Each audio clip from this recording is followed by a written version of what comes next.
Scorpio! Ito po si Divine Tarot 888 para sa iyong October kapalaran for Scorpio General Love Reading. Tingnan natin ang energies connected sa iyo ngayon. So, hindi po ito sa lahat magre-resonate kasi napaka-specific po ng message. So, diretso na tayo sa reading. May mga cards na akong napili para sa inyo, guys. We have the Hangman, Knight of Rods, and the Two of Cups. May person dito na niloko kanya. Dati kanyang niloko, nag-cheat siya sa'yo. At pinili niya yung other person. Pero ngayon, nag-iisip ulit itong taong to kung tama nga ba ang naging desisyon niya. And sa bottom of the deck, we have here the High Priestess. Hindi pa rin ikaw kayang bitawan nitong taong to. Ibig sabihin, gusto ka pa rin nitong taong to. Yung nga lang malihim masyado, tsaka medyo manipulative din yung nakikita ko sa kanya. Pero, meron pa tong pinaplano. Okay? Baka nagpaplano na makipag-ayos sa'yo. Or, basta meron siyang pinaplano. Yan ang napaka-clear dito sa akin. Yung alam, mukhang hindi siya makamove for some reason. Mukhang nakatrap siya sa isang situation. Kaya, hanggang sa pagpaplano lang muna siya sa ngayon. Hindi ko naman sinasabi na ito yung makakatulong yan mo guys, Scorpio. Pero yun na nga, nagpaplano kasi itong taong to na kumonek sa'yo at meron siyang pinag-aaralan. Malakas ang intuition nitong taong to. Okay? And ito na nga with the Hangman, nakastuck siya sa isang sitwasyon. Hindi siya makagalaw. Hindi mo rin mapagkakatiwalaan itong taong to. Kasi dati ka na niyang niloko at ngayon meron din siyang ibang person na nakikita ko dito na kadil niya. Okay. So, ang tanong, ano ba ang intensyon sa'yo nitong taong to? Bakit ganon? We have 5 of Cups and the 4 of Wands. So, nanghihinayang kasi siya at hindi din siya makamove on kung bakit hindi nag-work out yung connection ninyo. Kasi nakikita niya sa'yo na naging masaya siya, nagkaroon kayo ng stable, committed relationships. Yung iba naman kasi sa inyo ay ikinasal pero hindi naman sa lahat. At least meron kayong bond nitong taong to na hindi niya makakalimutan. Ibang-iba ka para sa kanya. So, baka may kadil kang water sign, Cancer, Pisces, Scorpio, lalo na yung Pisces, meron din energy ng Sagittarius, and fire sign, Aries, Leo, Sagittarius. Although this can be any sign. Sobrang attracted sa'yo itong taong to. Malungkot siya ngayon kasi iniisip niya yung relationship nyo. Feeling kasi niya, okay pa rin kayo, or parang feeling niya may tampuhan lang at kaya pang ayusin to. Pero sa nakikita ko naman, mukhang wala ng pag-asa to. Kasi nasa present na siya eh. Tinitingnan niya pa yung past. So, ibig sabihin, past na, tapos na. Pero iniisip pa rin niya, tinitingnan pa rin niya. In fact, ang iniisip niya dito is iiwan niya yung current niya pansamantala para kumonek siya sa'yo. Which is, napaka mali naman yon, di ba? Kasi ibig sabihin ng dalawa yung lolokohin niya. Or tatlo, kasama na yung sarili niya. Yan yung naririnig ko, guys. So, we have Temperance. This person is really trying hard na maging maayos ang lahat kasi feeling niya kaya niya itong pag-usapan. Yung nga lang, ang nakikita ko naman kasi sa taong to is umaasa lang siya na wala naman talagang pupuntahan na. Yan kasi yung nakikita ko dito. Walang pupuntahan na yung connection niya. Pero, umaasa pa rin siya. Okay. So, tingnan ko ulit guys. Kasi gusto ko makita talaga yung intensyon nitong taong to sa'yo, Scorpio. By the way, we have here the Lovers sa bottom of the deck. Which is telling me na gusto niyang iwanan nga yung current na taong kadil niya. At gusto niya ikaw yung makasama niya. Kasi sobra siyang na-attract sa'yo. Na-feel niya sa'yo yung soulmate connection or yung deep bond. Okay, baka soulmate o twin flame mo siya. So, anong intensyon nitong taong to kay Scorpio? Nga pala, paki-like po ng video, comment kayo kung kilala nyo na ba ako, or kung hindi pa, okay lang, comment nyo dyan. At ma-acknowledge nyo na kailangan nyo ng gabay or guidance para masagap natin ang kwento ng buhay nyo at magabayan kayo. Kung hindi naman po kayo interesado sa ganitong klase ng video, wag nyo na pong panoorin. At mamaya may announcement ako pagkatapos ng video. Okay. So, intention sa'yo nitong taong to. We have 9 of Cups crossed by the 7 of Pentacles, 3 of Cups, Eight of Swords, Three of Pentacles, Ace of Rods, Ten of Pentacles sa bottom of the deck. Okay, so intention niya sa'yo, hindi pa rin siya nakaka-move on. Mukhang in love siya sa'yo or gusto ka niya or obsessed siya sa'yo. And feeling niya, feeling niya party ka pa rin ng buhay niya. What causes this person is Seven of Pentacles, trabaho. Feeling niya wala siyang kayang patunayan sa'yo financially. Mukhang hindi siya stable sa ngayon. Tinatry lang niya talaga na maging balance or maging successful sa trabaho niya or sa career niya, pero it's showing me na nagsa-struggle siya sa ngayon. Okay. Although merong lumabas na bahay dito or property, na meron siya ng property na yon. And somehow mukhang meron namang mga blessings sa finances, pero feeling niya kasi hindi pa siya ready.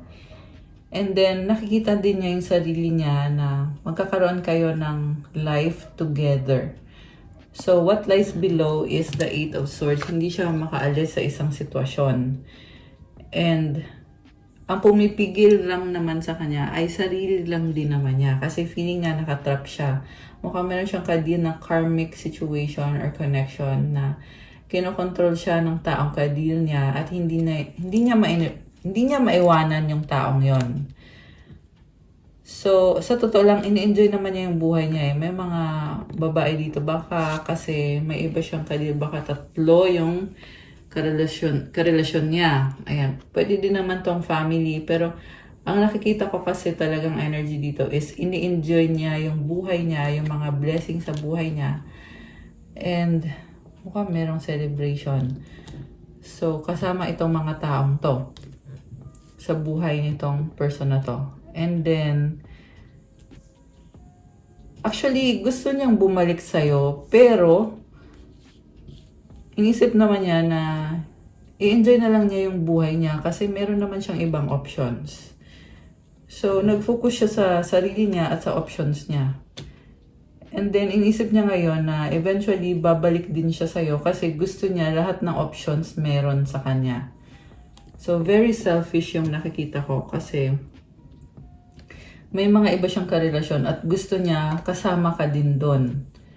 So, gusto niya i-manipulate ka. Okay. And then, kasi nga, feeling niya, siya yung masusunod.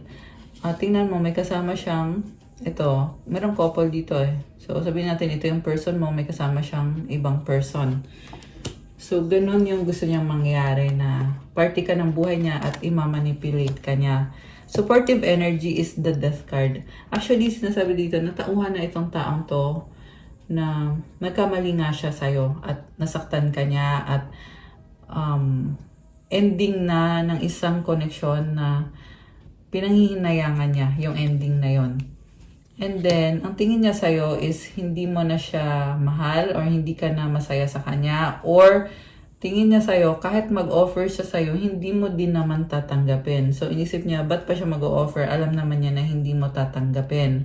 Pero still, iniisip pa rin niya na parte ka pa rin ng buhay niya, kahit alam niya na hindi mo na siya tatanggapin. So, medyo makapal ang mukha nitong taong to kasi iniisip niya at alam niya na hindi mo siya tatanggapin, pero kino-consider ka pa rin niya na kayo pa rin. Or, may puwang pa rin siya sa puso mo. Parang feel niya eh na special siya para sa'yo. Okay, talagang umaasa. And then, mutual energy is the Page of Pentacles. Parang, nakikita ko dito, accept nyo yung isa't isa eh. Hindi nyo makuhang magalit sa isa't isa. Pero kasi, iba yung nararamdaman nitong taong to sa'yo at iba naman yung sa'yo. Okay. So, tingnan ko yung energy mo ha. Nakikita ko kasi sa'yo, kontento ka, masaya ka sa buhay mo ngayon at looking forward to a healthy relationship with somebody else na hindi itong taong to. At natuto ka ng mga lessons mo nung nakilala mo itong taong to feeling mo ngayon sobra kang stable, although kailangan mo din mag-focus sa career mo, sa finances mo. Kaya, ayun, mukhang nauubos yung panahon mo sa trabaho mo. May nakita din ako dito na may situation between sa inyong dalawa na gusto mong makipag-usap sa kanya, pero hindi mo maiwanan yung trabaho mo. Ayan, so, comment kayo kung sino tong nasagap natin dito na inisip mo kasi na gusto mong kumonek sa kanya kahit na mag-usap man lang kayo, kahit hindi kailangan magkabalikan kayo, pero magkaroon ng connection sa inyo. Yung nga lang, hindi ka makaalis sa trabaho mo. Also, nakikita ko dito na hindi mo siya kailangan at marami kang mga nagmamahal din sa'yo sa paligid mo. And then, mukhang alam mo din naman na hindi mag-workout to at ayaw mo na nga sa ginawa ng mga ng taong to. So, siguro nga, hindi lang isang beses nangyari sa'yo to na naloko ka ng isang taong minahal mo, but ilang ulit na nangyari sa'yo to. Kaya ngayon, sigurado ka sa desisyon mo na hindi mo na babalikan tong taong to. Okay? And then, ayun nga, like I said, nakikita ko din sa'yo na hindi mo makuhang magalit sa kanya. Pero wala ka din namang gagawin. Kasi, mas mahalaga sa'yo ngayon kung ano yung totoong relationship talaga. Yung person na magiging faithful, loyal, at mamahalin ka ng totoo. Okay? So, the outcome is the Queen of Cups. Okay, this is all about your happiness, your dreams, your ambition. Nakikita ko sa Scorpio ang lakas ng confidence mo sa sarili mo at merong pag-uusap na parang pwede itong magkakaroon kayo ng pag-uusap at sinasabi dito na wala kang pinagsisisihan kasi alam mo kung anong mangyayari. Ibig sabihin, alam mo na lolokohin ka niya or alam mong niloloko ka niya. Basta may alam ka, malakas ang intuition mo. Yan yung pinaka-message talaga ng card na to. Na kahit naloko ka niya, pero may alam ka din naman, hindi ka naman totally unaware. So, talagang pinakiramdaman mo lang talaga itong connection na to. Nakikita ko din sa'yo na naging wise ka. Niready mo din yung sarili mo kasi hindi ka din naman papayag na lokohin ka at wala kang backup plan. Grabe, ang galing So, ang galing ng ginawa mo, Scorpio, kasi talagang you are very resilient. Kaya mong tumayo sa sarili mong mga paa. Pag ikaw ay bumagsak ka, kunyari, kaya mong bumangon at kaya mong umangat ulit. So, siguro nga, there was a point in your life na you had a bad situation at talagang nahirapan ka, nag-struggle ka. Pero sa huli, sa dulo, ang nangyayari is, nagkaroon ka rin ulit ng lakas. Lakas ng loob, physical, mental, at spiritual. Kasi you have this fighting spirit about you. Okay? And with the Death card, this is an ending and a transformation. So you had to end the old version of you to become the better version of you. Yan yung nakikita ko for you now. You are stronger than ever. Oh my gosh, ang ganda. I love it. And comment kayo dyan kung gusto niyo itong message na to. I love it kasi Scorpio din nga pala ako, guys. So hindi niyo alam. Ayan, kaya nafe-feel ko to. I mean, nakikita ko kung ano tong pinagdadaanan mo based dito sa reading natin ngayon. Okay. So, ang ganda ng vibe mo, hindi ka patitinag, talagang ang lakas ng confidence mo. At you are very stable, kahit sabihin na natin na andun yung nagsistruggle ka at kailangan mong ayusin yung sarili mo. Meron din mga tao dito sa paligid mo na feeling mo kailangan mong makisama or kailangan mong tumulong. This can be a community na you love each other, you share with each other, you take care of each other. Kailangan ka nila, kailangan mo din sila for their love and support. And I love it kasi it's showing me abundance and masagana, masayang buhay. At sinasabi dito, this is the new you, bagong Scorpio. Grabe, I love it. Kasi Scorpio, guys, ito yung pinaka card ng mga Scorpio sa tarot, itong death card. So, ano bang kahulugan nitong death na to? Merong mamamatay ba? Hindi po ganun yon. Ang ibig sabihin nitong death ay isang malaking ending na magdadala ng magandang transformation, magandang pagbabago para sa'yo. And I love it for you. Okay. Oh, speaking, okay, Ace of Cups, this is a new beginning. Merong white dove, it symbolizes peace. Merong lotus, it symbolizes na it's like nabuhay ka ulit after or amidst all of the struggles and the problems na pinagdaanan mo. You are blooming. And I just saw 1, 2, 3 angel numbers on the screen. I love this. Ayan, new beginning. So we also have 2 of Wands and the Ace of Pentacles. Okay, so may parang nag-flip to eh. So merong ka-deal na person dito na hindi maalis sa isip mo, pero it's telling you na hayaan mo na, wag mo na ipilit at mag-move on ka na lang. Okay, at mukhang yun na nga yung ginagawa mo. Ace of Pentacles is a new beginning. Dalawang ace na. Okay. Anong pinaka-outcome dito sa connection na to? For the Scorpios, anong outcome? Queen of Rods and the King of Rods. Oh my gosh. So I see a couple na there is so much attraction sa inyo. Feel nyo na parang compatible kayo. You think alike. Strong yung attraction. Okay, grabe. So, ang masasabi ko lang dito guys, kasi ito yung outcome eh. Nasa sa inyo na yon kung bibigyan nyo pa ba ng chance yung isang tao. Pwede din naman kasi itong bagong person na pareho kayo, attracted kayo sa isa't isa, at mahal niyo isa't isa, you support each other. Ayan, 4 of Pentacles. Oh, okay. So now, nakikita ko na the same person lang siya. Pero, ito, Scorpio, ang gagawin niya is, imi-mirror ka niya, mag-a-adjust siya sa'yo para makuha ulit ang loob mo. Kasi hindi siya makamove on, kasi gusto ka niya. Makikipag-deal siya sa'yo na magkabalikan kayo. Okay? So, ayun nga lang, malihim siya at feeling ko hindi pa siya totally healed. Ayan, Wheel of Fortune. So, ikakabigla mo to, itong taong to. Kasi gusto niya talaga makipag-ayos sa'yo. Okay? So, sinustok ka din itong taong to, hindi mo lang alam. Alam mo, may nakita ko dito na nag-move on, Scorpio, may bago ka ng karelasyon, pero itong ex mo ay tumitingin pa rin sa'yo, nagsustok pa rin sa'yo.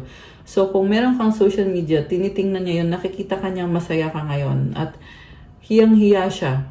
As in, hiyang-hiya siya. Iniisip niya na yung pangarap niya ay nawala ng parang bula. Kasi ikaw yung pangarap niya at napunta ka sa iba. Grabe.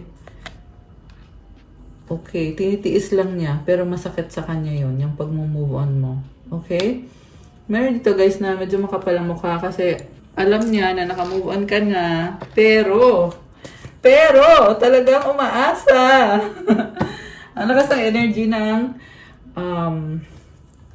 Leo energy, merong Earth sign, Capricorn, Taurus, Virgo, Water sign, Cancer, Pisces, Scorpio. Although this can be any sign, lahat naman andito. Meron ding air sign, Gemini, Libra, Aquarius. Ayan, merong energy ng Cancer. Ano pa? Sino pa? Fire sign, marami din, Aries, Leo, Sagittarius. Oh, speaking of fire sign, this is Sagittarius energy. Baka nga yung kadin mo ay Sagittarius. Gusto niya mag-try ulit. Oh my gosh. I'm seeing a proposal, the Hierophant. Oh my gosh. Grabe, napakasinungaling.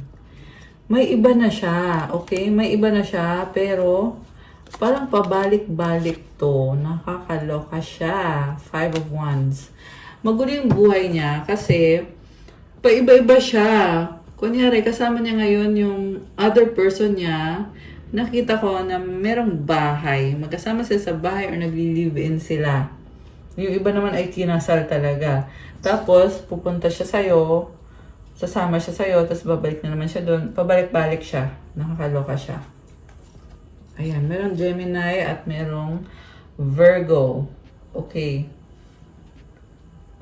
So, grabe, ang sakit. Nasasaktan siya. Sasaktan siya, kaya isip na lang niya na ano na lang gagawin ko. Kasi si Scorpio ay may iba ng mahal. Grabe, oh my gosh. Ayan, sobra yung pagsisisi niya. Talong-talo siya sa'yo. So, kung dati, binasura ka niya at inakala niya na kaya kanyang manipulate at akala niya na walang ibang magmamahal sa'yo. Ngayon, napatunayan niya na maling-mali siya doon. Ayan. Pero, isa lang masasabi ko sa taong to, ayaw na talagang sumuko. Parang naka-fix na siya sa'yo. Ganun yung pakiramdam niya. Parang talagang naka-focus na sa'yo. Ba't ganun? Ba't ayaw ka bitawan itong taong to? Scorpio! Grabe! So, ganon ang ibang-iba ang alindog ni Scorpio. Yan yung naririnig ko, guys. Sobra siyang na-attract sa'yo. I am blocked. Ayan, binlock mo na to. Okay, ano ba ang mga gusto niyang sabihin sa'yo or mga intention niya sa'yo? Tingnan natin. Okay. I am the man. So, malaki ang ego or napaka-egoistic. 555 angel numbers on the screen. Ayan. Very egoistic. Very controlling. So, ipipilit niya talaga yung sarili niya. Is it over? Parang gusto makipag-away talaga.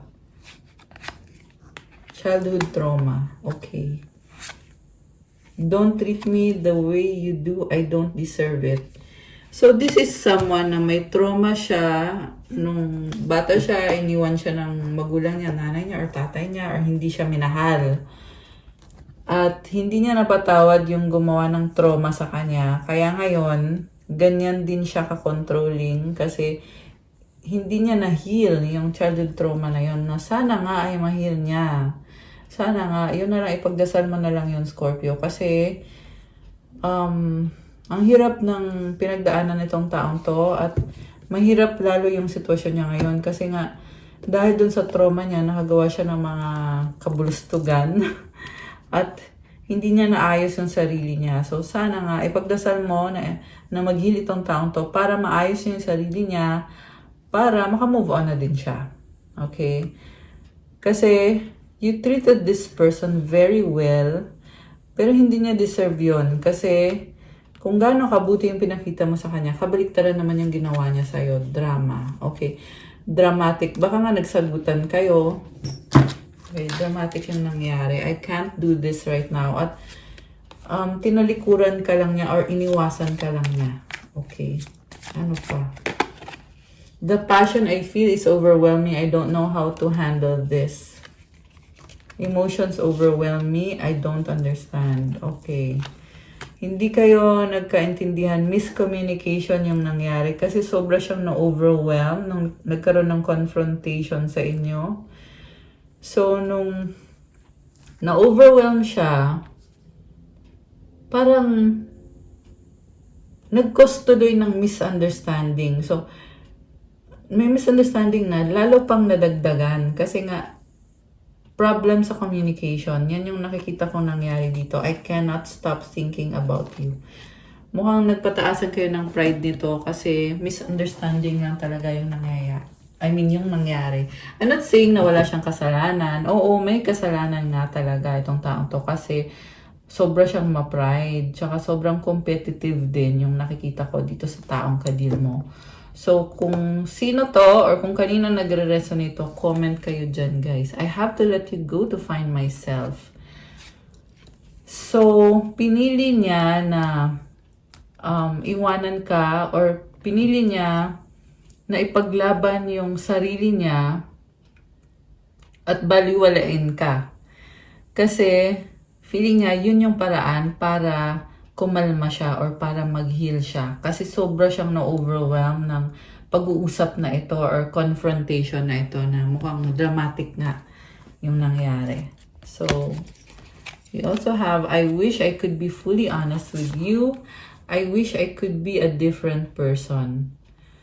Okay, so sa totoo lang kawawa din pala itong taong to. May mga pinagsisisihan din siya sa mga nangyayari sa kanya na ayaw din naman niyang sabihin sa'yo kasi ayaw niyang problemahin mo yon. Alam mo na feel ko dito na mabait naman tong taong to, yung nga lang ma-pride talaga, tsaka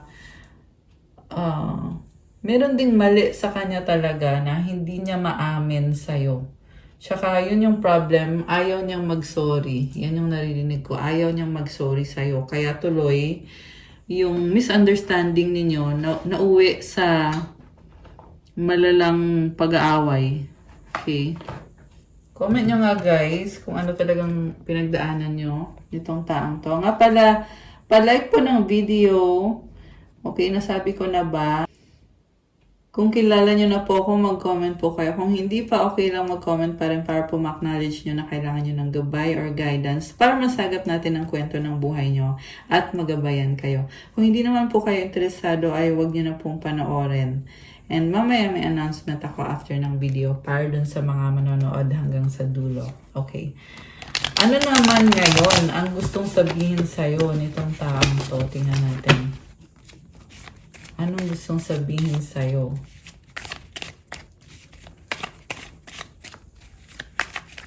Parang walang gusto sabihin. Kasi walang, ito, the one. Okay. Entitled, toxic. In a relationship. Pabago-bago, doubt.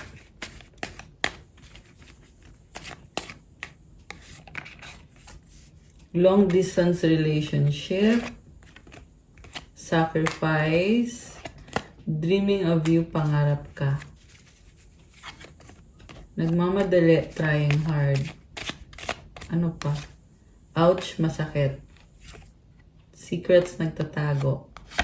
Deadma. Parang ang gulo. Parang ang gulo ng mga energies. Okay, meron pa ba? Tingnan natin. Baka meron pa. Ano pa? Obsessed. Oh my gosh.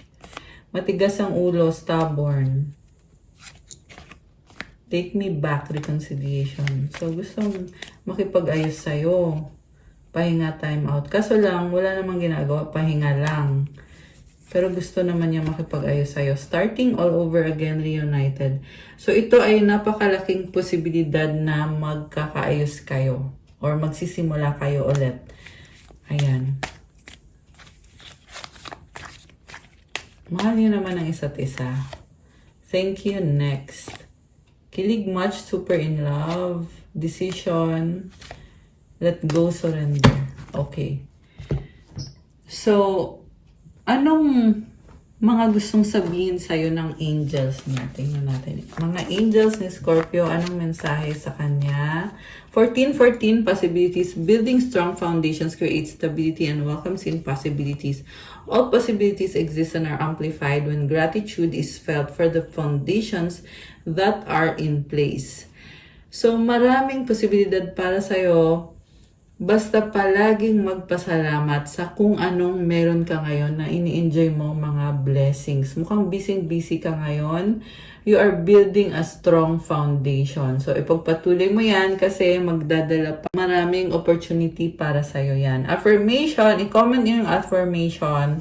To claim this beautiful energy, comment, I am grateful for all that is and all that will be. I trust in the possibilities of what I desire or something greater. Isa pa. Galing sa mga angels ni Scorpio. We have 666 reflection. When you allow time for reflection, you allow yourself to see where inner shifts are needed. It's time for you to look at your beliefs and ask, is this serving me or is it time for me to release this, reflect, refocus, and readjust? may kailangan kang baguhin sa sarili mo, Scorpio. Sabi dito, mag-isip-isip ka muna kung saan kailangan ng pagbabago. Mag-refocus ka or mag-focus ka ulit at mag-adjust ka ulit. So, ibig sabihin, ikaw yung nag-a-adjust sa isang sitwasyon kasi nakikita mo kung saan meron kang ginawang pagkakamali or may ginawa ka na hindi mo dapat ginawa. So, readjust daw. Mag-adjust ka daw ulit, Scorpio, at be patient with yourself, okay? Konting pagbabago lang ang kailangan. O siguro nga malaking pagbabago, pero andun ka pa rin sa situation or sa connection na kailangan mong makipag-ayos or kailangan mong ayusin itong misunderstanding na meron kayo nitong taong to. Affirmation, as I refocus on what serves my highest good, I feel myself shift into my highest self. Alam mo, nakakabuti sa'yo yung nag-a-adjust ka at binabago mo yung ugali mo or kung ano man yung mga pagkakamaling nagawa mo na. It's telling you here na yan yung mas nakakabuti para sa'yo. So, ayan. Kuha ko kayo ng advice. Oh, look at this. You have 888 abundance sa bottom of the deck. Blessings are here and more are on the way. Let yourself feel the abundant flow of prosperity that is all around you as you stand your highest self. You attract all that you once were seeking. Giving is always the doorway to success.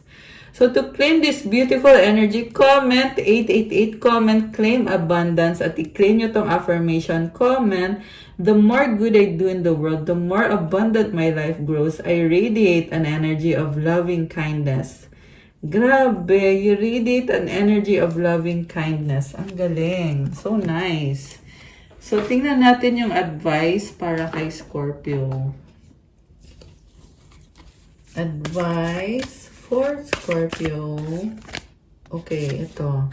Sanctuary. A sanctuary resides inside you no matter what is happening. This inner temple beckons you to enter. Take a deep breath, enter, and sit down on the throne of your own heart. So, kahit anong nangyayari sa paligid mo, you are at peace, you are comfortable, you have a sanctuary inside of you. Kaya i-claim mo tong napakagandang energy na to. Siguro nga kailangan mong huminga. So, mag-deep breathing exercises kayo, guys. Mag-meditation kayo.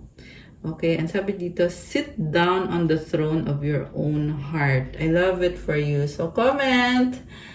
A sanctuary resides in me no matter what is happening to claim this beautiful energy. Ayan. Okay, guys! That's all for your October Kapalaran, Scorpio. Please like, comment, subscribe, hit the notification bell. Kung nag-resonate po kayo at kailangan nyo ng gabay, pwede kayong magpa-private reading, message nyo ako sa Viber or sa WhatsApp para mas mabilis. Nasa description box po yung contact details. So, pwede din po kayong mag-email sa akin, atarotreading@gmail.com. And yung announcement ko nga pala, guys, para po dun sa mga gustong magkaroon ng one-on-one na private reading with me, meron po akong promo ngayon hanggang October 31 lang po. So, kung gusto nyo na ma-experience nyo yung promo na yon, discount po yon sa babayaran nyo for the private reading. Mag-avail po kayo hanggang October 31 lang po yun. So, humabol po kayo, guys. Thank you, Scorpio. I love you. Have a good day and God bless you soon. Bye!